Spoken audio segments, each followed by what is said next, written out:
السلام عليكم ورحمة الله وبركاته دمان والله الصوماليات يكونوا الدلك التركية وحلايا رمضان كريم أرنتا عن ما تربين عن والله الصوماليات عن كبر رتشيو أي واحد هاي ما دام الدلك التركية وقلي لوك دون أما بندق يقول راء إنه قلي أو تطبيق طبعا عشوا عن لقصة بحينين بشي بركة سنة رمضان اللي جود تشرو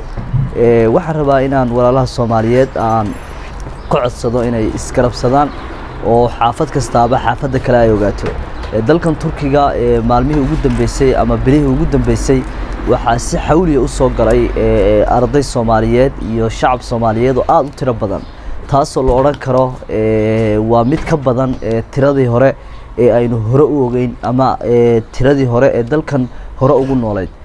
maadaama ay taasi jirto dadka dalkan ku noolna ay yihiin kuwa badi bil loo soo diro oo lacag qaadan jiray waliba bishii aakhirkeedina ay hadda ahayd oo lockdownku uu ku bilaabmay 5 bisha 6 ilaa 10 kana dadka lacagta ay qaadan jireen waxaan rabaa inaan aan ka codsado in ay iskarabsadaan oo xaafad ay soo ogaadaan bandowgaas waxa uu sabab u noqday in la xidho xarumihii lacagaha laga qaadan jiray iyo dhammaan shirkadihii iyo xawaaladihii lacagta laga qaadan jiray maadaama qofku meeshii uu lacagta ka qaadanayay ay xidhan tahay waa inaan inagu aan isu tacaamulno oo garab is siino oo ardayga aad ogtahay ama dhalinyarada kooxda dhalinyarada aad ogtahay Allah xidhiidho marka dhammaan walaalaha Soomaaliyeed waxaan leeyahay in markaan isgarabsano ayaynu dhamaanteen guuleysanaynaa haddii maanta anigu aan hayo walaalkay oo dhiban wuxuu cuno waa inaan ka hakranin waa inaan siiyo waxa runtii arrintan ugu kaliftay ugu yaraan waxaan arkay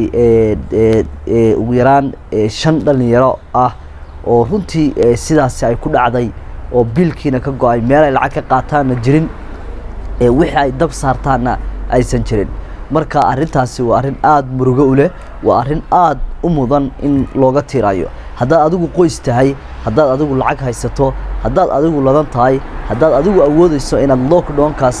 muddadaas iyo muddo ka badanba aad guriga joogi karto cuntadaadana guriga ku korsan karto waxa jira walaal aan haysan oo bil qaadan jiray amaba aan bil qaadan jirin dadku way isku noolaayeen markii magaaladu furnayd oo waa dadku waa isku dhex jiray laakiin maanta dadkii waa kala baxay kii hanti haystay gurigiisu tagay kii aan waxba haysan gurigiisu tagay marka waxaan leeyahay aan iska warqabno ayaan dhamaanteen ku guuleysanaynaa dhammaan shacabka Soomaaliyeed qoysaska ladan dadka madaxda ah ee lacagta haysta ee dalka ku nool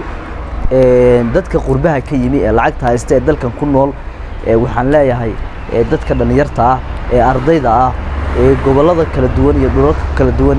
ee kala jooga meel kasta Turkiga uu leeyahay fadlan ka warqab oo ogow inta soonahaaga iyo xaafadahaaga ee ku dhow nabigeena kaleey salaatu wasalaam wuxuu ahaa mid ilaaliya ka jilicsan iyo kaladanba nabiga kaleey salaatu wasalaam labadaba oo ka warqabi jiray xaaladda muslimiintuna mid isku cunan bay ahayd Ramadan Kariim